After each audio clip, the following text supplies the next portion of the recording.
r/AskReddit. Art teachers of Reddit. What's the most disturbing artwork a student has ever submitted? My cousin loves to draw. When she was about 4 years old, she showed me a paper full of eyes. I asked her what was she trying to convey. She said eyes. I see many eyes in my room at night. Good ducking by. Welp, it's this one that got me. Abuse at home. Deviancy of all sorts. Unfair social norms on children's artwork. They're unfortunate, but hey, in life we do what we can to help and move on. But eyes. I see many eyes in my room at night. Duck that hitna panopanope. Edit. Duck. Why do Joel have to reply to this comment? Non-stop reminders this whole day. Duck. I used to be one of those kids. When I sleep alone, there are always these tall blue people wearing white clothes there, so I can sleep safe. Little boy laugh. Edit. And now my top comment is about how I might just be a bit crazy. One art class I took, there was a student who didn't get along with the teacher, whose last name happened to be a fruit. In this class, sketchbooks were a requirement. So when it came time to hand them in, he only drew one thing in his, the same fruit as the teacher's last name hanging from a tree by a noose. The kid was confronted, but he claimed it was a coincidence. You got a suicidal fruit? I call that melancholy. Okay, Wheezy. Art teacher here. I had a kindergartner draw a bunch of long triangles with handles and red spray coming off of them, looking like the way a 5-year-old would draw a knife or a dagger, and lots of blood. I asked him to tell me about his drawing, and he got all shy and wouldn't say anything. I kept his drawing and showed it to his babysitter, who picked him up from school, and relayed my concern. She scoffed and said, "Oh, that's just a rocket ship. He draws them all the time." Turns out the red was fire, not blood. What I saw as the handle of a knife was the booster engine of the rocket. /Fascipum. I should have known. The kid is obsessed with rockets. When I was 5 or 6, my teacher called CPS and had my parents come in because I was drawing nothing but big Ted broads holding beans.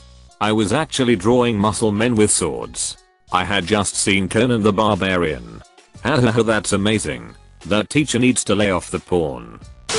Not disturbing. More confusing. 5-year-old presented me with a photo of a full-on naked, bald man. Only place of hair was his nipples.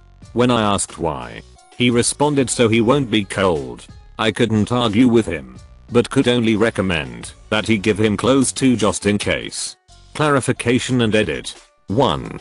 Yes, I meant drawing, not photo. Thankfully, I commented quickly. 2. I wish I took a picture, but this was during an art camp and they have a strict no cell phone/electronic device policy. Even the campers can get in hit for taking out their phone, unless strictly given permission to use it for reference. This is especially enforced with small kids, even with extreme background checks. You can never be too careful. 3. I taught art at 3 different places for 4 years before I began my current, and thankfully full-time, job. 4. Other things I've seen: a child paint a horse with legs that looked like peens. Several adults, at different times, lick their paintbrush out of curiosity. Teachers refuse to have male students use purple or pink, since they are girl colors. A 13-year-old hit his pants. A 14-year-old hit her pants. An 8-year-old hit her pants. A 4-year-old pissed his pants and then on my foot. An 11-year-old pissed her pants at the beginning of the day and decide to sit in wet pants instead of getting a change of clothes. A 12-year-old hit his pants and refused to change into anything but a diaper fashioned out of tension bandages from a first aid kit. Helicopter parents scared of their son getting paint on his hands. A teacher tell her kids to all shut up to ask for Wi-Fi, then proceed to leave the room in a huff to speak to a manager when I apologized and said we didn't. A teacher tell me to not allow any of the students with mental disabilities to answer any of my questions, even if they're the only ones with their hands up. A kid bust her arm right open on a paper towel dispenser. I still don't know how this happened. An 86-year-old woman who couldn't walk give up her wheelchair to me when 911 was called and I couldn't walk. A teacher call people from Mexico red people and people from Asia yellow people. A child with little communication skills paint the most amazing landscape of a person on a beach. That she simply said was her. More people than I want to admit who don't know that blue is a primary color and that green isn't made by mixing orange and yellow. And the most amazing / important, that everyone is an artist. Because art is a way of expressing yourself. And just because you're struggling with drawing or painting doesn't mean you're bad at art, you just simply aren't using the right tools for you. As a kid, when I really liked the way a drawing of a person, I always drew people. Turned out, I would draw food near them so they wouldn't get hungry and die. I would go back and check to make sure they were still on the page and feel glad I had the foresight to draw in a basket of oranges or whatever. If I didn't especially like a drawing and didn't give it food and saw later that the figure was still on the page, I knew that was just because I hadn't drawn them well enough to make them real. I think this is the first time I have ever articulated this. Edit. This was a nice thing to wake up to. Guys. Cheers. And thanks for the double gold. Here's a second anecdote about my childhood art. When I was in kindergarten I won a goldfish at the fair. Actually, I spent all my tickets trying to win one. And the dude felt sorry for me and just gave me one. It was my first pet. It lived for 10 days. Then died. For the next year, I would draw this fish over and over. Same exact drawing each time. Orange fish. Draw a big circle around it for the bowl. Scribble in some blue water. Done. Repeat. Repeat. For a year. We had stacks of these fish drawings and my mom was afraid to throw them out for a while because she didn't want to interfere with my grieving process. I love this so much. So kind of you to feed them. I was an art teacher at a violence against women shelter. I worked with kids of all ages. And sometimes if they didn't want to do art, they would read or play with the toys or color. One day a 4-year-old wants to read me a book. He can't read. But I say sure, why not? A few minutes in I realize he's telling me the story of his mom having a meltdown the morning he was evicted and the police came to his apartment. He's just flipping pages casually telling the story, somehow relating it to this book. Although it may not be so disturbing, it was really sad. Another time I told this kid to paint whatever he wanted. And I just found out he had been sexually abused for years. He painted the word hope. I hung it up. Not disturbing. But that's something that has stayed with me. Edit. Didn't realize some people thought they were the same kid. The kid who did the hoe painting was 11. The kid who read me the story was 4. Close bracket. I had a similar experience when a kid was reading me a story about crossing the desert when her family came to America illegally. It was a sad and scary story. And I'm sad she went through that at such a young age. Wait. Do kids think books are just things we hold while making up stories? When I was a kid, like 8 or 9, me and my siblings would draw bubble letters of our name, huge, on that told to me connected printer paper, and inside the letters we would draw stick people being forced through torture chambers. Like dying in acid pits, and acid rain, and dying on spikes, and eaten by ants, drowning, etc. At the time it seemed perfectly normal. I even hung these masterpieces up on my bedroom wall. My parents didn't say anything about it. Looking back, I can see how that might come off as disturbing. But I actually had a great childhood with very loving parents. I just happened to enjoy killing stick people. Long story short, kids are just weird sometimes. Back in middle school there seemed to be a little trend like this going around. Never saw the bubble letters, though. It was always a kind of hand-drawn kiddie menu style maze drawn in notebook margins and things like that. All the dead ends were literal. I don't know why, but I really got into it for a while. I had an entire secret Crayola sketchbook that I'd hide under my mattress because I assumed anyone who saw pages full of violent stick figure deaths and creepy alien vampire monsters with giant reptile tongues for some weird reason would think I was really disturbed. I mean, I wouldn't blame them. I rediscovered them when I was moving house a few years back, and before I remembered it was just the thing we kids did in 7th grade. Spent a good several minutes wondering if little me was alright in the head. Seems like being interested in torture is a normal developmental stage. I used to rescue my toys from horribly graphic kidnappings into slavery. I only grew up 1% kinky. I once painted a picture of a giant psychedelic squirrel holding a human head in its paws like an acorn. The superintendent of our school system bought it at my senior art show for $200 and it still hangs in his house today. That superintendent is ducking metal. Yeah, I was really confused when he bought it. Normal looking teacher guy in a suit bought my favorite piece. I asked my art teacher about him and he said they hung out and he's a cool dude outside of school. He also bought a bunch of random sketches of people bending over to show their asses that I did in my sketchbook. I got away with a lot of stuff in high school. Second grade self-portraits are nightmare source. Jagged teeth. Big bug eyes. Pointy ears. Everything is terrifying. Oh, you have no idea, child. If vampire self-portraits scare you, well, let's just say you won't last long. Could vampires even paint a self-portrait? It's not like they can see what they look like in a mirror.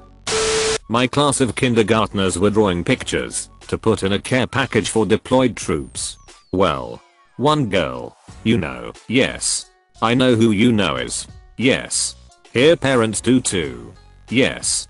That was intentional. Drew a picture of a family crying over a tombstone with a caption saying "Don't feel bad. It's almost over." Holy hell, kid. I almost put it in for humor.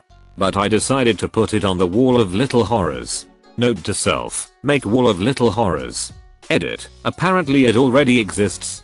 Well, ducked up things are so common in the staff room we have best ones. Ducked up poems.